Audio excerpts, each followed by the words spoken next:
Hey guys, what's going on today? BOJoeKO here, and we are back with our NHL 15 BAGM series following the Vancouver Canucks, as we are here at the trade deadline.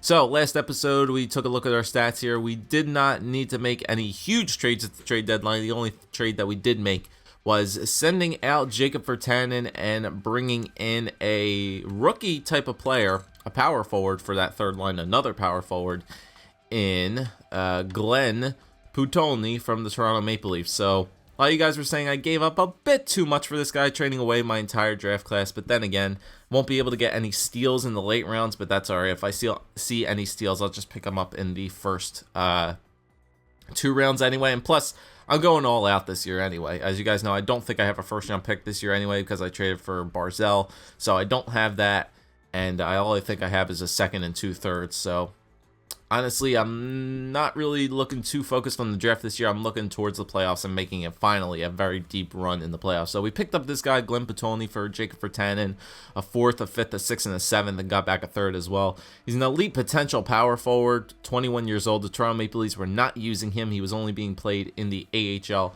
but he's got a really good defensive category. He's got a decent shot. His puck moving skills are all right. And we're just going to insert him into the third line, get him some experience before the end of the year is over. So even though Vay was working out on the third line, he's going to get pushed back down to the 4th. And everything else is exactly the way it was. No changes whatsoever. We're going to leave Johnny Hockey up there on the top line. Going to leave Nyquist down there with Strome and Barzal.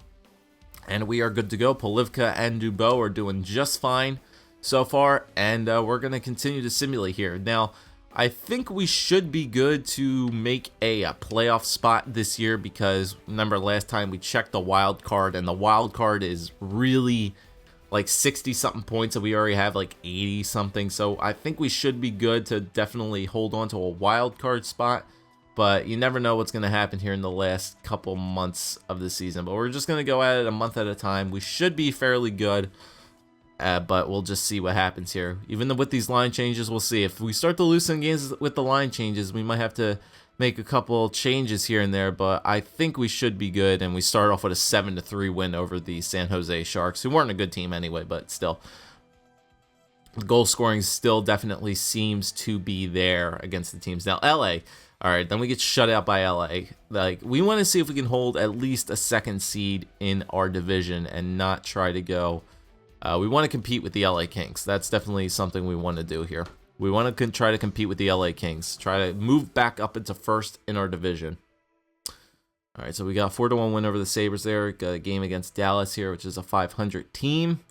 And we get an 8-1 win over the Dallas Stars. Yeah, our goal scoring seems to be on point this year. We're scoring a lot of goals. Whether it's Johnny Gaudreau on the first line with Galchenyuk and Grigorenko, or if it's Barzal in the second with Strome and Nyquist.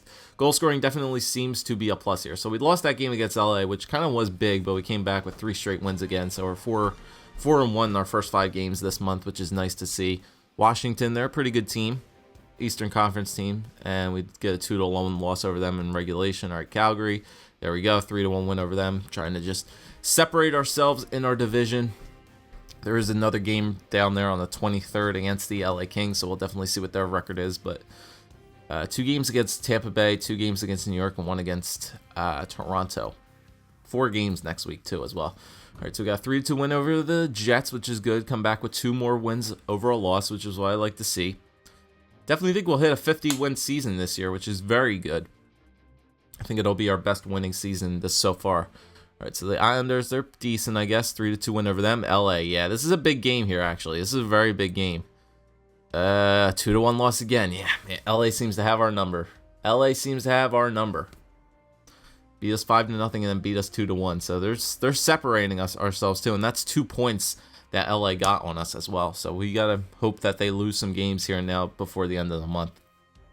But got a loss there again. Let's see if we can come back with 2 more wins. All right, 4-1 loss against Tampa. That's okay. It's Eastern Conference teams. All these Eastern Conference teams right now. 4 straight games against them. All right, the Islanders and Tampa again. All right, 2-1 win over the Isles again. And let's see if we can get some revenge here on Tampa by the end of the month. It's still a very good month. We've only lost 2, 3, 4 games that month. All right, scouting assignment. Scouting's really not going to matter. all too much right now. I'm just going to go for a place that we have not scouted too much. There's a bunch of forwards. Let's go to the Russian league. Let's see if we can pick up some. Do we want to do defense over forwards? I forget. I think we want to do defense. Yeah, let's do which team places the most defensive players. Yeah, let's go to the SHL and look at those defensemen for 6 weeks and see how those guys turn out. Like I said, before we start the playoffs, I'm only going to do the end of the regular season in this video, so it'll be shorter, but then I want to do my scouting for the for depth players. Not really depth players, but later round players in the draft. All right, so we got that win over Tampa. All right, we have one more game against LA before the end of the year. They're at 51, 22, and 3. So how many points do they have? They have a game in hand on us still. So they have, what is that, 100 and... Wow, I'm bad at math. What's that, 102? They have 105 points, and we have 103 with a game in hand. So we're 2 points behind them, and they still have a game in hand on us with 5 games left against 2 against Edmonton, they're a pretty decent team, but I don't think they can catch us. I think we already have a playoff spot locked up, I want to say, with 103 points. I want to say that we have a playoff position. Yeah, we definitely have a playoff spot already locked up. We already have we have at least the second seed locked up in our division, because 5 games, that's only 10. Well, Arizona can win out. They have an extra game in hand too. So as long as we get 1 point, 1 or 2 points in those 5 games, we have the second seed locked up automatically, and we might have to face freaking Jack Campbell and the Arizona Coyotes in the first round. Jesus Christ, man. Unless we can somehow pass LA here in 5 games. All right, so let's take it 2 games at a time here. Take it 2 games at a time.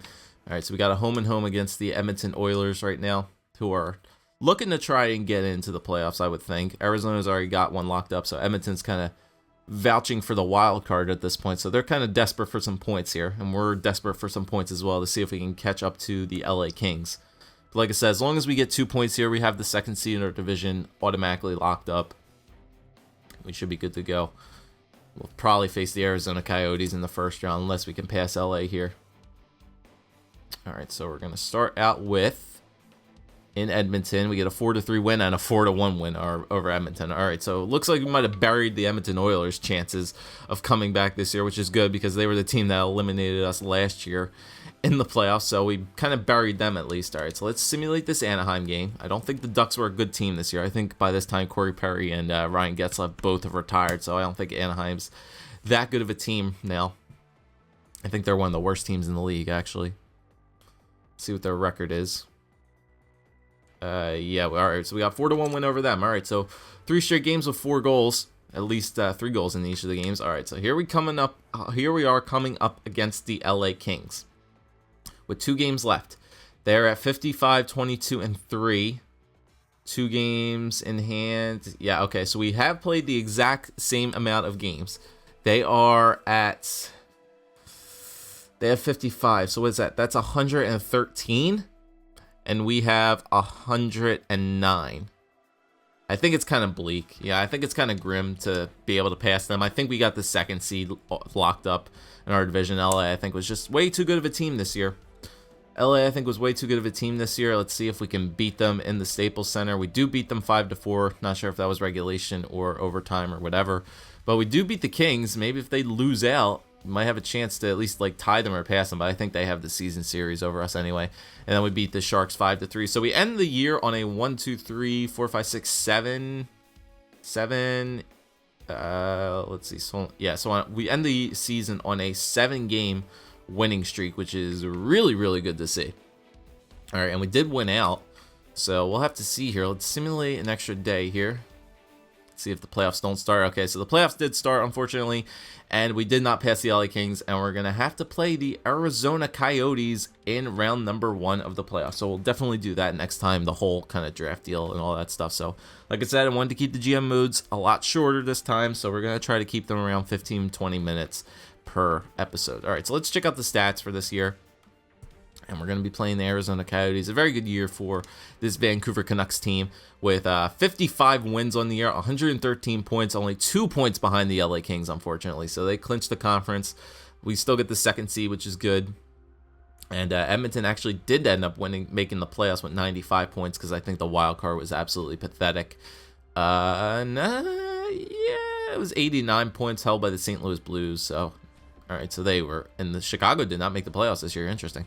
All right, so there's our whole total there, 113 points. Very good year for the Vancouver Canucks. We were the second best team in the NHL this year. So there we go. Our division was tough. The LA Kings were the first place team. They were the President's Trophy winning team.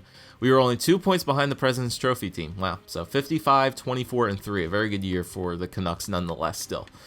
All right, so goals for per game. We ended up being 3.1, the third best team in the league at, tied for third with the Tampa Bay Lightning for goals for per game at 3.1. Not bad.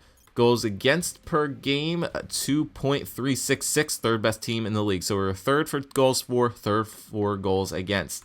Not bad. Power play. Ooh, our power play got really good. 1, 2, 3, 4, 5, 6. Sixth best team in the league for power play at 20.4, basically. And then our penalty kill was at, where is it? 1, 2, 3, 4, 5 for penalty kill at 84.6 and 8, so 84.7. Not bad year. All of our stats were in at least top, like around top 5, top 3 in the league this year. So very good job for our team.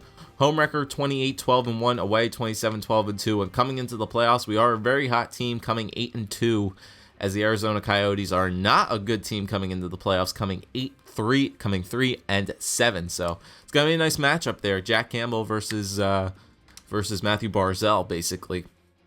Two former players on each team coming to see if they can bite us in the ass. All right, so let's check out our player stats here for this year. All right, so finally, looks like Grigorenko and Galchenyuk finally came close to that point per game milestone that they were looking at this year. So a very good year for Grigorenko. 75 points for Grigorenko. That's his best year so far. Much better year than last year. Only hit 57 last year, 50 assists, 20, almost 25 goals. Very good year for Mikhail Grigorenko with 75 points, and Galchenyuk actually had a good year as well.